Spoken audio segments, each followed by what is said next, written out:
I'll never forget this flight, because it turned into a stage play at 30,000 feet before we even left the ground. You know how you board a plane, stash your bag, sink into the seat, and just pray for peace? That was me.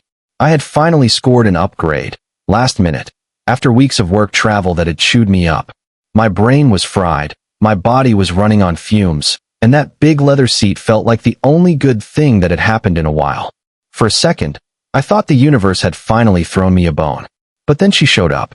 She came striding down the aisle like she owned the aircraft. Tall, blonde, late 30s maybe, red pantsuit so sharp it looked like it could cut glass. Her heels clicked against the floor with the kind of rhythm that announces trouble before the words even come. And sure enough, the first words out of her mouth were, "That's my seat." No question, no smile, just pure declaration, like the judge, jury, and executioner had arrived.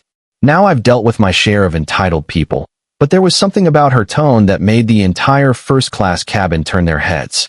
You could feel the air shift, like everyone sensed they were about to get free entertainment.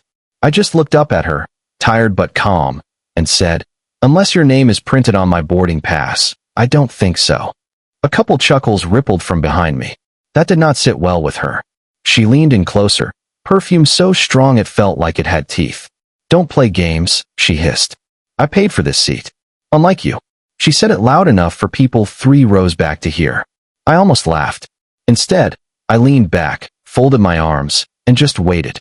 The guy next to me, some buttoned-up consultant type with wireframe glasses, glanced between us like he'd stumbled into a fight he wanted no part of.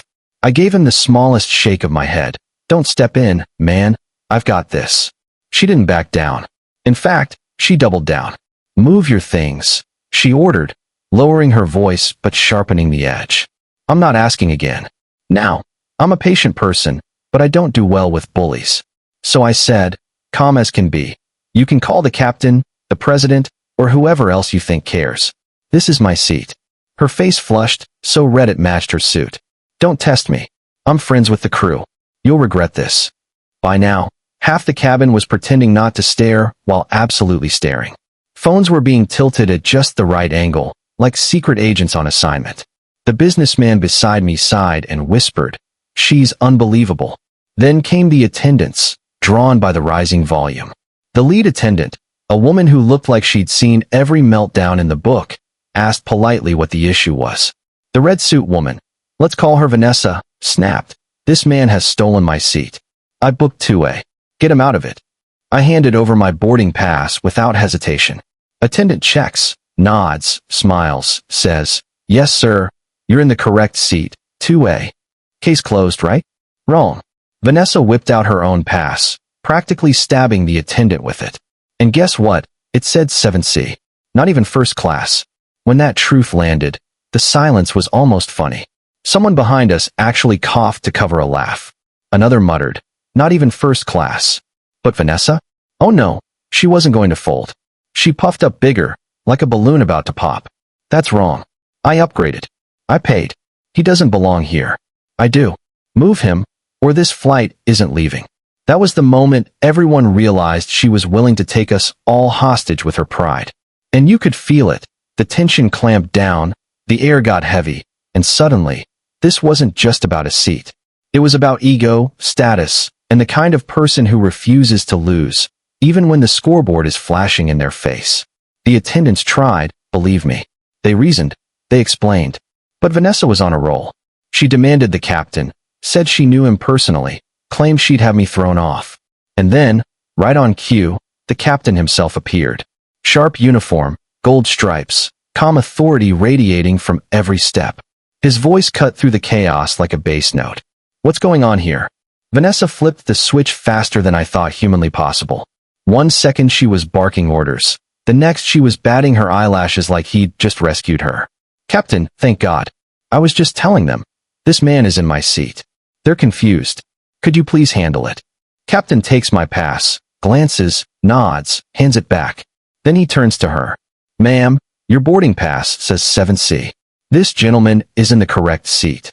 And there it was, a crack in her armor. For a split second, her eyes darted, her jaw clenched, but then she patched it over with more arrogance. "I don't care what it says. I paid for first class. Move him. The captain didn't even blink. That's not how this works.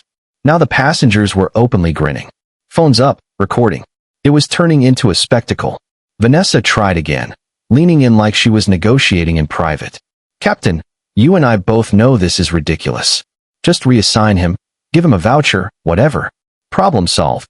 And the captain said, steady as stone, the problem will be solved when you sit in the seat assigned to you.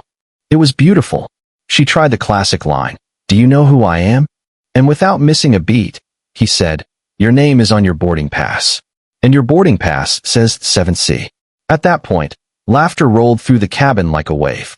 She spun around, pointing at me, shouting about discrimination, lawsuits, how I didn't even look like I belonged in first class. And that was when the captain had enough. He called for the gate agent. When the gate agent finally arrived, clipboard in hand, Vanessa's confidence flared back. She shoved her boarding pass at the poor woman, announcing, finally, someone competent. Get this man out of my seat. Agent reads it, compares with the manifest, looks back up, dead calm. Your assigned seat is 7C, ma'am. Not 2A. That laughter? Louder this time. Phones tilted higher. The entire cabin could smell the end. Vanessa fumbled with her phone, pretending to dig up proof of payment, scrolling like a maniac until her hands started shaking. And then nothing. No receipt. No upgrade email. She was cornered. Her voice cracked as she said, I don't have to prove anything. You're wrong. You're all wrong. And the gate agent, in that quiet, lethal airline voice, said, without proof, this conversation is over. You will need to sit in 7C. If you refuse, we'll have to remove you from this flight. Boom. Verdict delivered. Vanessa tried one last desperate swing, threatened bad publicity, screamed about suing, even glared at the passengers recording and shouted, stop filming me. This is harassment. But it was too late. She'd written her own downfall, and we were all watching the final act. The captain stepped forward, his voice carrying like a gavel. Ma'am, you've disrupted this boarding long enough. Gather your belongings. You are leaving this aircraft. And just like that, it was over. The sound of her heels clacking down that aisle, flanked by the captain and the agent, felt like a drumbeat of defeat. A couple people clapped. One guy muttered, finally.